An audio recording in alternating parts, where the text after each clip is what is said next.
মমতা ব্যানার্জি যার চোখ দিয়ে পূর্ব মেদিনীপুর দেখতেন তিনি কিছুই করেননি, যার দায় তৃণমূলের ওপর এখন এসে পড়ছে। কোলাঘাটে বন্যা পরিদর্শনে এসে নাম না করে শুভেন্দু অধিকারীকে কটাক্ষ কুণাল ঘোষের। শনিবার কোলাঘাটের দেরিয়াচকে বন্যা কবলিত এলাকা পরিদর্শনে এলেন কুণাল ঘোষ এবং দেবাংশু ভট্টাচার্য। বিগত দুদিন ধরে কোলাঘাটের বিস্তীর্ণ এলাকা জলের তলায়। সেই এলাকাগুলি ঘুরে দেখলেন কুণাল ঘোষ এবং দেবাংশু ভট্টাচার্য। মুখ্যমন্ত্রীর সুরে সুর মিলিয়ে কুণাল ঘোষ এবং দেবাংশু ভট্টাচার্য বলেন, এই বন্যা ম্যানমেড। ডিভিসি ড্রেজিং করেনি, তার উপর প্রচুর পরিমাণে জল ছাড়ায় সাধারণ মানুষকে ভুগতে হচ্ছে। বন্যা পরিদর্শন শেষে কুণাল বলেন, এই সমস্ত এলাকার খাল দীর্ঘদিন পরিষ্কার হয়নি, বামফ্রন্ট সরকার ব্যর্থ ছিল। তারপর তৃণমূলের সময়কালে মমতা ব্যানার্জি যার চোখ দিয়ে পূর্ব মেদিনীপুর দেখতেন তিনিও কিছুই করেননি, যার দায়ে এসে পড়েছে তৃণমূলের ওপরে। জুনিয়র ডাক্তারদের কর্মবিরতি তুলে নেওয়া নিয়ে বলেন, আমরাও তিলোত্তমা খুনের কঠোরতম শাস্তি চাই। ডাক্তাররা কর্মবিরতি তুলে নিয়েছেন, ওদের সাথে আমাদের কোনো মতপার্থক্য নেই। বাঁকুড়ার দুই কলেজ ছাত্রী আরজিকর কাণ্ড নিয়ে প্রতিবাদ করায় প্রাক্তন মন্ত্রী শ্যামল সাঁতরা ওই দুই ছাত্রকে ক্লাস করতে যাননি এমন অভিযোগ ওঠে। কুণাল ঘোষ বলেন, এর উত্তর শ্যামল সাঁতরা যথাযথ দিয়েছেন। এখন কোনো কিছুতে আরজিকর বললেই শিরোনাম হয়ে যায়। ডিভিসির 50,000 কিউসেক জল ছাড়া কেউ কটাক্ষ করতে ছাড়েননি কুণাল ঘোষ। উনি তো জিতেছেন, ওনার তো আসার কথা।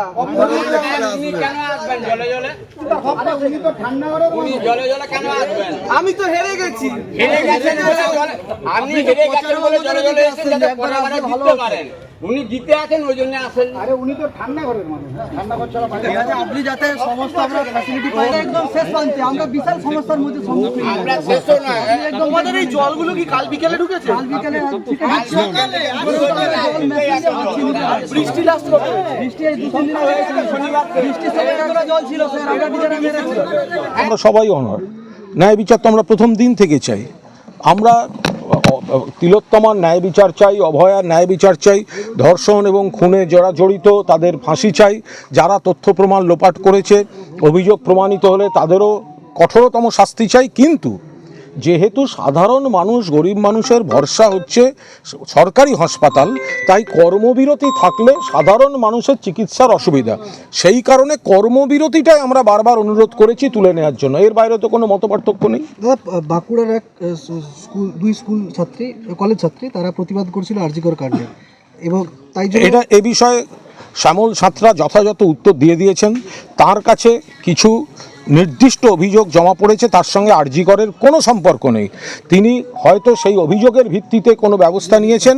এখন সেই জন্য নজর ঘোরাতে, এখন তো আরজিকর বললেই শিরোনাম হয়ে যাবে, 7 খুন মাপ হয়ে যাবে, সেই কারণে আরজিকর বলা হচ্ছে। কিন্তু শ্যামল সাঁতরা এর বিস্তারিত কারণ জানি। যে আপনারা যেসব অরাজনৈতিক মিছিল দেখালেন কালকে, অরাজনৈতিক মিছিল, ডিওয়াইফাই নেতার মুখ দিয়ে ব্যানার, স্লোগানে হচ্ছে কুৎসিতভাবে মুখ্যমন্ত্রীকে আক্রমণ, আপনাদের ভাষায় এখন সেগুলো অরাজনৈতিক মিছিল। আপনারা এখানে অরাজনীতি খুঁজে বেড়ান। আমরা মমতাদির নেতৃত্বে বন্যা কবলিত এলাকায় মানুষের পাশে থাকব, আর আপনারা সিপিএমের পতাকা লাগানো অরাজনৈতিক মিছিল খুঁজে বেড়ান। আজকেও 50,000 কিউসেক জল ছেড়ে আমরা তো ডিভিসির এই ব্যাপারটাকে আমরা আপত্তি করছি। এই যে জল ধারণ ক্ষমতা, সেটা তো সংস্কারের মাধ্যমে বাড়া উচিত, সেটা তো কেন্দ্রীয় সরকার করছে না। ডিভিসি আরও অনেকটা জল ধরে রাখতে পারে, তারপর ধাপে ধাপে ছাড়তে পারে। এককালীন এমনিতেই বর্ষা হয়েছিল, তার উপর যদি এককালীন এত জল ছাড়ে, তো সেইখানে এই বন্যা পরিস্থিতি তৈরি হচ্ছে। এইটাই নিয়েই তো প্রতিবাদ করছেন মাননীয় মুখ্যমন্ত্রী।